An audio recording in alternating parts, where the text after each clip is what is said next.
Дональд Трамп безумец, а Путин использует тактику салями.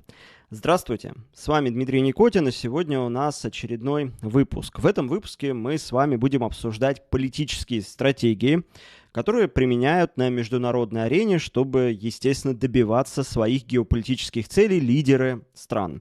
Мы с вами обсудим на конкретных примерах, что применяет президент США сейчас и почему, что применяли американцы в прошлом, и как это помогало или не помогало им добиться успехов, на кого ориентируется Трамп. Ну и, конечно же, мы обсудим стратегию президента России сейчас также на конкретных примерах. С вами по-прежнему Дмитрий Никотин, и мы начинаем.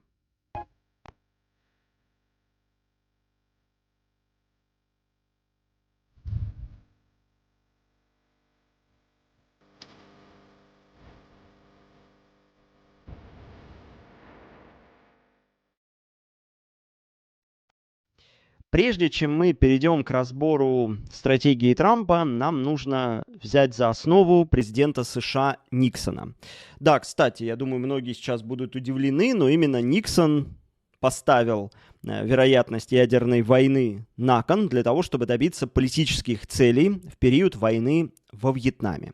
Что же сделал президент США на тот момент и как он сам это описывал? Вы сейчас очень сильно удивитесь, но он действительно избрал стратегию, которая известна как стратегия безумца, то есть сыграть практически сумасшедшего. Итак, сам Никсон по заявлению Холдемана, который возглавлял его штаб, сформулировал теорию безумца следующим образом. Никсон сказал: «Я называю это теория безумца, Боб. Я хочу, чтобы северные вьетнамцы поверили, что ситуация такова, что я могу сделать что угодно, чтобы остановить войну. Мы просто скажем им: ради бога, вы знаете, что Никсон помешался на противостоянии коммунизму. Мы не можем сдерживать его. Когда он злится, он держит руку на ядерной кнопке. И сам Хо Ши Мин будет в Париже через 2 дня, умоляя нас о мире». Дело в том, что американцы понимали, что удерживать Вьетнам становится все сложнее. Южный Вьетнам и их поддержку. Северный Вьетнам, который получал советскую поддержку, мог взять верх в любой момент, и поэтому Никсон думал над тем, как же здесь изменить баланс сил. С учетом, что внутри США бушевали уже протесты по поводу участия США в этой войне, и они решили это все продемонстрировать через операцию «Гигантское копье». Итак, Никсон отдал приказ поднять в воздух 18 бомбардировщиков Б-52, которые, внимание, были вооружены ядерным оружием. Они поднялись в воздух 27 октября и подошли к границам Советского Союза через Северный полюс. То есть они дозаправились в Канаде и полетели в сторону Советского Союза. А потом внезапно, через 3 дня, они вернулись на свои базы в США. Дело в том, что Советский Союз устоял, никак на это не отреагировал, и теория безумца, которая должна была по задумке Никсона привести к успеху, провалилась. Еще раз, его задача была создать такую ситуацию, что Советский Союз откажется от поддержки Северного Вьетнама, и сами вьетнамцы пойдут на, по сути, корейский сценарий. Нечто подобное пытался и относительно успешно применить Дуайт Эйзенхауэр во время Корейской войны, и таким образом конфликт был завершен, и Корея оказалась разделена. Вот американцев бы при Никсоне устроил такой же вариант с Вьетнамом, но не получилось. И, конечно же, напрашиваются параллели. А что же применяет Россия, когда говорит про ядерное оружие? Это не теория безумца? Или Дональд Трамп, который отправляет сейчас атомные подводные лодки к границам России, не повторяет ли это то, что делал Никсон? И, конечно, мы с вами будем в этом выпуске разбирать не только теорию безумца, она у нас, ну, скажем так, предварительная. А теперь мы с вами перейдем, после того, как вы увидели конкретный пример, как это все работает, к уже действиям Трампа и к действиям президента России. Конечно же, все это мы будем разбирать на последних примерах, то есть что делает Трамп в ходе торговых войн, что делает Трамп для того, чтобы добиться выгодных сделок по Канаде, по Мексике, по Гренландии и, конечно, по Украине. И как этому пытается противостоять Россия. Итак, начнем мы с того, что на самом деле делает Трамп. Является ли Трамп сторонником теории безумца или нечто другое использует в своей внешнеполитической стратегии.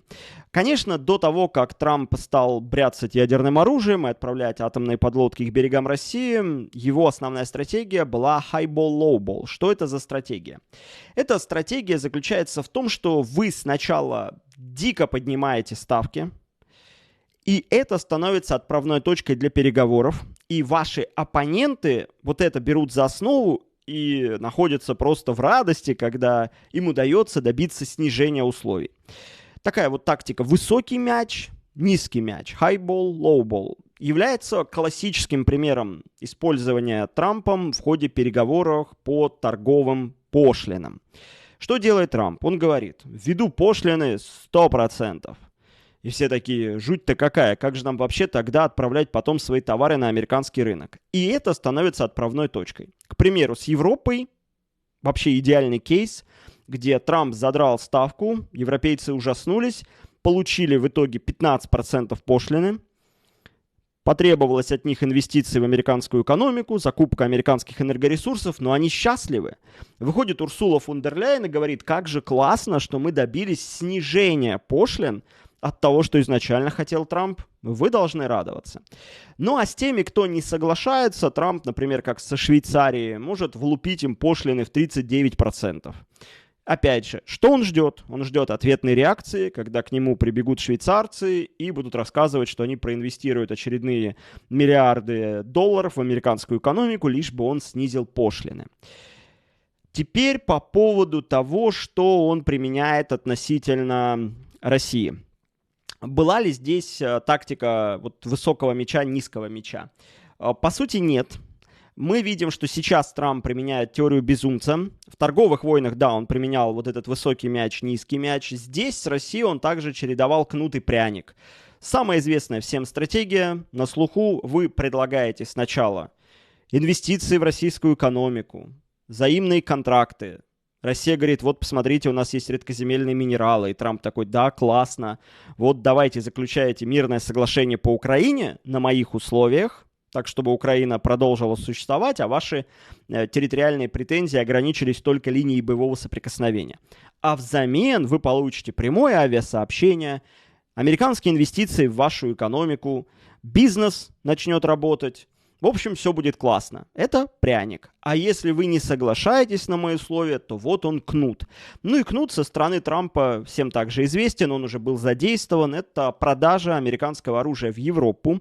Ну а Европа, соответственно, это оружие начинает передавать уже бесплатно Украине. Это тот самый кнут со стороны Трампа. Ну и второй кнут – это тот самый ультиматум, который истекает уже буквально через 5-6 дней. Пошлины, вторичные санкции на те страны, которые покупают нашу нефть. То есть Китай, Индия, Турция, Бразилия, Венгрия, Словакия. Это еще один кнут от Трампа, который он пытается применить. Ну и пряник, еще раз, сам Трамп, он считает, что мир по линии боевого соприкосновения, отказ Украины от вступления в НАТО, этого уже достаточно, чтобы Россия согласилась, чтобы это было пряником с его точки зрения. Теперь по поводу применения тактики высокого мяча, низкого мяча, где вы сразу задираете ставки. Классический пример – это Канада и Гренландия. Причем не всегда Трампу удается добиться успеха. То есть он говорит о том, что он аннексирует Канаду и говорит, вы будете просто 51-м штатом. И канадцы в ужасе. Они такие, мы не хотим становиться частью США, мы не хотим получить статус просто штата. Кажется, большая страна, но на самом деле ВВП условной Калифорнии сопоставим с ВВП многих государств. Да? Поэтому Трамп и говорит, максимум, на что вы можете претендовать, чтобы стать американским штатом. Ставки задираются. Потом он берет и Гренландии говорит, будете себя плохо вести, я вас вообще аннексирую, и вы станете какой-нибудь неинкорпорированной американской территорией. Датчане в шоке. Что такое? Что делать? Они будут поддерживать референдум о независимости Гренландии. А потом в определенный момент Трамп просто согласится на какие-нибудь условия, типа бесплатного размещения американских баз с арендой на 200-300 лет. Или в случае с Канадой выгодные условия, что Канада платит за золотой купол, который Трамп планирует разработать, систему ПВО, которая должна защищать Северную Америку. И на этом все закончится. Ну и, конечно же, выгодные тарифы для американских товаров и невыгодные для канадских товаров, которые идут на американский рынок. И, конечно, есть всегда нужно понимать сочетание различных методов. То есть президент определенной страны может использовать и теорию безумца, как Трамп с подлодками, и высокий мяч, низкий мяч, вот high ball, low ball, когда он задирает ставку, потом спускает немножечко, но на самом деле вот эта ставка, которая нижняя, она и была желаемой. Но для того, чтобы добиться, ему нужно было изначально поднять уровень очень высоко. Что у нас еще есть? Ну, тактика хорошего, плохого полицейского. Да, то есть у нас со стороны плохого полицейского можно отправить Кита Келлога, генерала, который будет говорить с максимально проукраинских позиций, а в качестве хорошего полицейского для России отправить Стивена Уиткофа. Кстати, прямо сегодня, когда я записываю для вас этот видеовыпуск, спецпосланник Трампа по Ближнему Востоку Уиткоф занимается Украиной, и он отправился в Москву, и по последней информации он уже находится в Москве. Типичный прием хороший, плохой полицейский. Соглашайтесь на условия, которые вам привозит Уиткоф, потому что есть у нас еще генерал Келлог, который постоянно с визитами находится на Украине и в Европе, и его позиция намного хуже. Поэтому Трамп посылает Уиткофа, и вот они разыгрывают такой спектакль. Следующее. Я обещал рассказать про то, как Россия применяет различные геополитические стратегии. Мы об этом с вами будем сегодня говорить, не переживайте. Пока с американцами разбираемся. Тайные каналы. Еще одна тактика в международной политике. Яркий пример – это канал, например, Кирилла Дмитриева, который неожиданно появился с большими связями на Ближнем Востоке и в США, который был активно задействован в рамках сближения России и США на первом этапе периода президентства второго срока Трампа. Сейчас вы можете увидеть, что Кирилл Дмитриев отошел на второй план, его практически не видно и не слышно. Это была попытка, используя его связи, какие-то тайные каналы коммуникации, договориться с американцами. Еще есть относительно тайные каналы, которые в любом случае становятся через какое-то время явными. Например, Нарышкин-Бернс был канал во время президентства Байдена по линии спецслужб. Такие каналы нужны были для того, чтобы избежать условной эскалации, где Нарышкин мог передать Бернсу, который возглавлял тогда ЦРУ, информацию от России, так, чтобы не допустить той самой Третьей мировой ядерной войны. Так, есть стратегия использования третьих стран.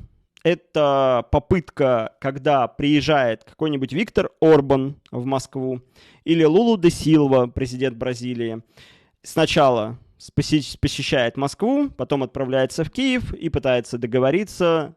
Условно, Россия привлекает третью страну для того, чтобы она могла повлиять на Украину. Также есть известная тактика челночной дипломатии. Ну, в США это называется шаттл-дипломатия на Западе. Когда в одну страну едет один посланник, договаривается там. Он же едет в третью страну, договаривается там, но страны напрямую между собой не общаются. Таким образом, он выступает как отдельный субъект, который пытается сблизить позиции конфликтующих сторон в период войны. И опять же, это применяется в ходе конфликта на Украине.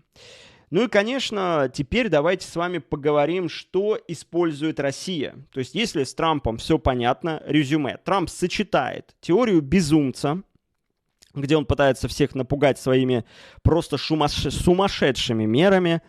Кстати, да, он ее применяет и на Ближнем Востоке. С Ираном она была задействована, когда он говорил: я вообще разбомблю Иран, лучше договаривайтесь. Потом он берет и бомбит Иран, и Иран соглашается на определенные условия по прекращению конфликта с Израилем.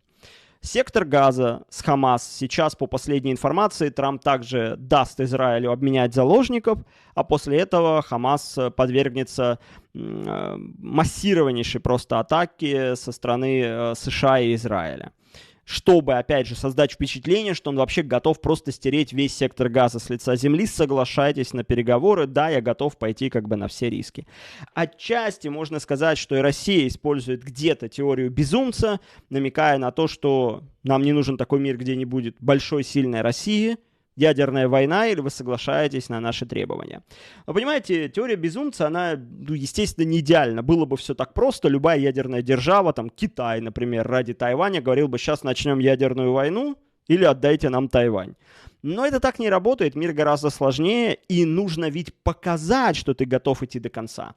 И у теории безумца есть очень большой минус. Если ты пошел, вот как Никсон, к примеру, отправил бомбардировщики к Советскому Союзу, но не отбомбил, извините, Советский Союз и не начал Третью мировую войну, то дальше с тобой можно делать уже все, что угодно, поэтому американцы понесли полное поражение во Вьетнаме, потому что уже можно не бояться этого политического лидера. Ну и также есть еще один риск с теорией безумца, когда вы поднимаете ставки до предела и показываете готовность сыграть в ядерную войну, например, или теория безумца может применяться как угроза начать войну. Ну, например, Трамп с Гренландией или с Панамой говорит, что в том числе и вооруженным путем можем взять контроль. Есть вероятность, что другие страны воспримут это не как игру, а как подготовку к войне и могут начать превентивные действия. Ну, ни Панама, ни Гренландия не способны это сделать. Дания не выдержит никакое противостояние с США, а НАТО не встанет на защиту Дании, конфликт внутри блока представить пока невозможно.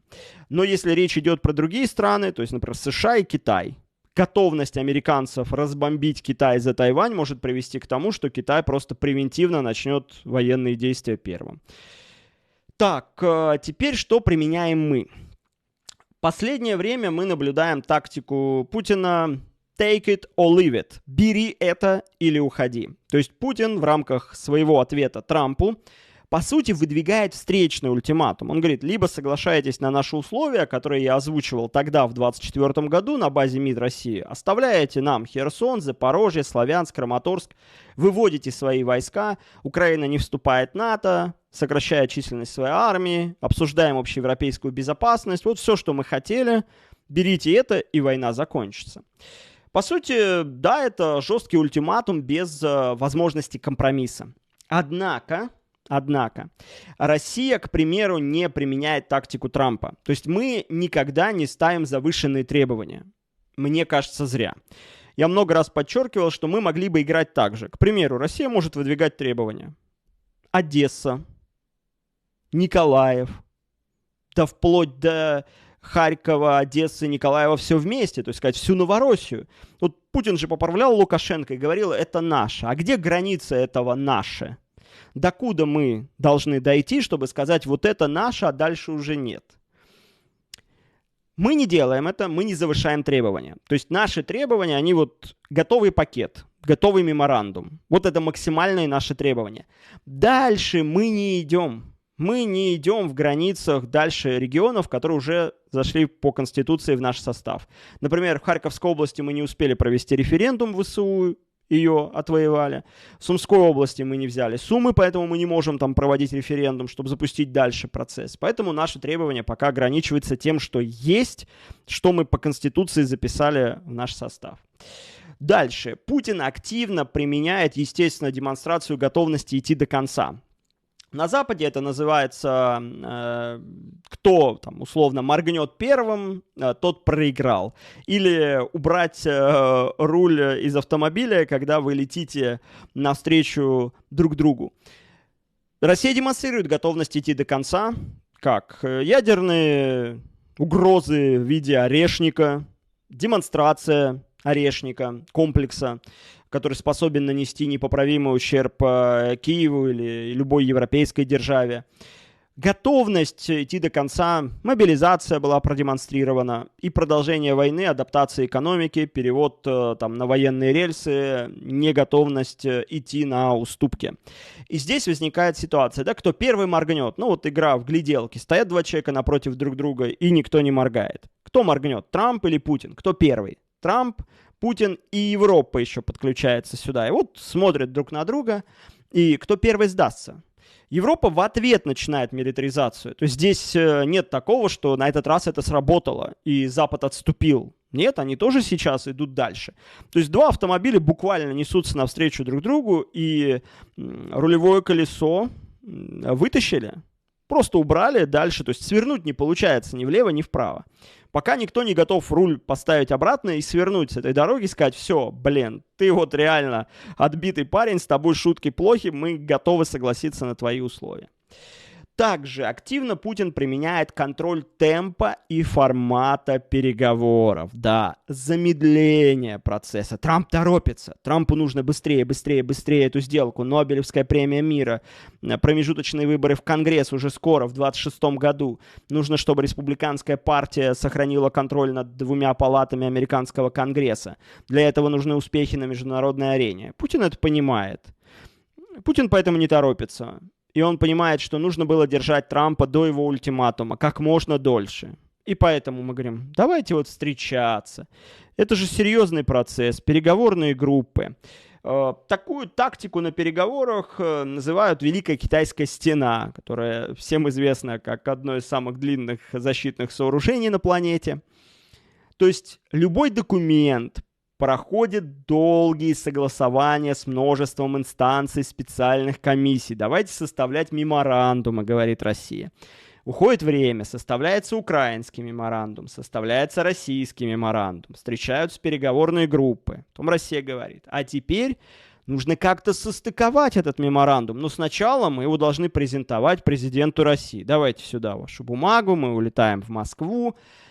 Единственное, что вот заявления про онлайн-формат немножечко не вписываются, но это связано скорее с Трампом, с его желанием ускорить процесс. И я напомню, обе стороны пытаются при этом еще не вызвать гнев Трампа на себя. Ну, сейчас уже все. Вызвали мы гнев Трампа. Сначала он позлился на Зеленского после перепалки в Белом доме.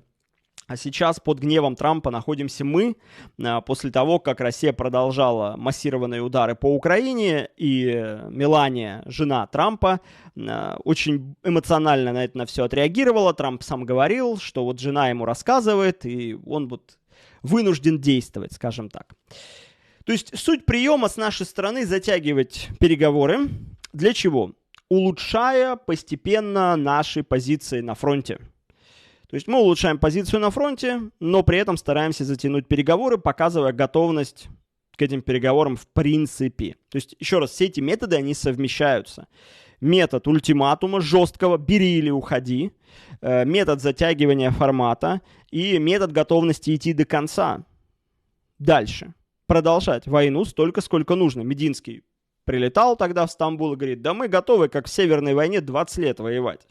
Вот она, готовность идти до конца. Вы там пугаете, что наша экономика будет разрушена. Да посмотрим, чья экономика будет разрушена. Еще раз, я здесь не говорю, что мы выдержим эту гонку. Я, например, считаю, что у нас очень ограниченные сроки по конфликту на Украине. Мы не можем вечно, конечно, вести эту войну там 10 и 20 лет. На самом деле дедлайн существует, но его знают, извините, только на уровне там, Центробанка, министра финансов, там, министра экономики и там, президента России. Сколько времени у нас есть? Пока еще ни один эксперт по срокам не назвал. Ну, можно, конечно, какие-то косвенные критерии взять, там, например, фонд национального благосостояния, как-то учитывать, насколько придется срезать бюджет, но и любой вам тоже специалист скажет: продолжать-то можно. Вопрос просто, что бюджет на инфраструктуру, на социалку будет срезаться в пользу военного бюджета. Ну и также многие слышали, что сейчас российские расходы на оборонку сопоставимы с советским уровнем.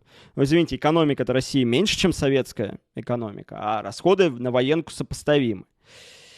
Так, ну и, конечно же, все в ожидании того, чья тактика окажется успешной, тактика затягивания или тактика там безумца. Но есть еще один прием, о котором я хотел поговорить, это тактика салями. Да, вот как та самая колбаса. В чем суть? Это тоже из теории игр, а теория игр активно используется в политике. Вообще, по поводу теории игр, вот, например, про теорию безумца, на чем она основывается? Она основывается на трудах американских исследователей, таких как Томас Шеллинг, как Герман Кан, который автор «Лестницы эскалации ядерной войны». Шеллинг, например, в 2005 году получил Нобелевку за что? За расширение понимания проблем конфликта и кооперации с помощью анализа в рамках теории игр. И еще при этом в 20 веке они пришли к какому заключению? Что лидеры государств могут эффективно достигать своих целей, если убедят противников, что они настолько нерациональны, что нет никакого смысла с ними бороться с точки зрения вашей рациональности, что они готовы на сверхжертвы, на сверхущерб там собственной экономики, но они добьются своих целей, и вы такие сидите и рассуждаете, блин, а нужно вообще ради Украины, например, Европе, идти до конца. Но вот понимаете, в чем проблема? Не работает с Европой пока это. Вот по всей логике рациональности, то есть Европа, она тоже действует нерационально сейчас. Ну, естественно, когда ты в ущерб своей экономике заключаешь сделку с Трампом, ты точно нерационально действовал. Это нерациональный поступок. Но он произошел. Почему? Потому что не всегда у политика рациональность ставится на первое место. Очень многие действия нерациональны. Это просто уже доказано историей и трудами, в том числе выдающихся экономистов. Ну и про тактику салями. В чем ее суть? В теории игр это описывается очень легко и просто. Приходит кто-то в лавку и говорит, отрежьте мне кусочек колбаски на дегустацию. Кто-то отрезает, продавец, он пробует, говорит, а еще от вот этой вот отрежьте, от вот этой отрежьте, от вот этой. И в итоге так целую палку колбасы человек надегустировал, да. То есть пример в том, что и политические требования могут быть постепенными, и за счет маленьких уступок ты оказываешься уже в ситуации, что ты потерял слишком много. И здесь примером может быть что? Тактика России по противостоянию Западу. Сначала Россия с 2008 года отстояла свои интересы в Южной Осетии с Грузией конфликт. Потом 2014 год, 2013-2014, Майдан на Украине. Запад пытается взять всю Украину, в том числе и Крым. Россия возвращает Крым и подвешенное состояние на Донбассе. Ну и, соответственно, уже начало СВО, еще один медленно, видите, не резко. Еще раз, разные оценки, правильно это или нет.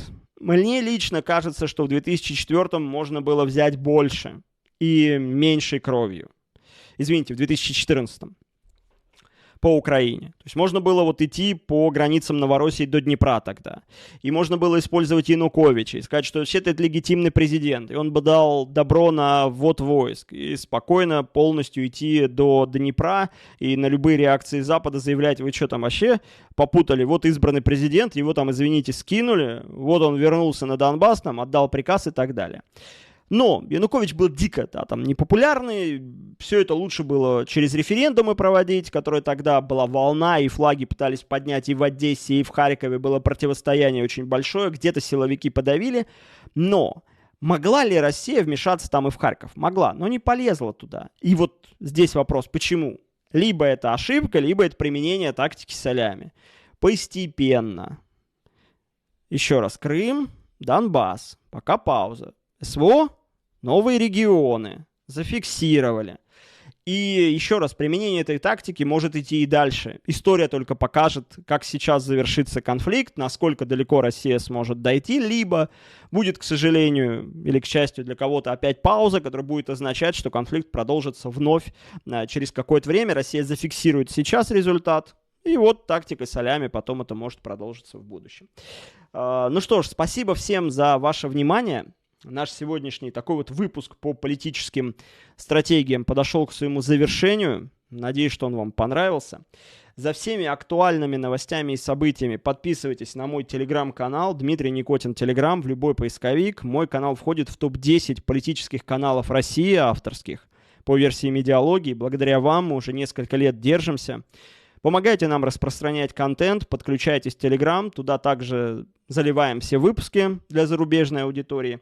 Ну а если вы смотрите мои выпуски на Рутубе, то обязательно оставляйте комментарии, нажимайте ракетку, кнопку социальных реакций любую, смайлики там различные, что помогает продвигаться на этой платформе, на нашем национальном видеохостинге. Спасибо еще раз за внимание, берегите себя. С вами был Дмитрий Никотин.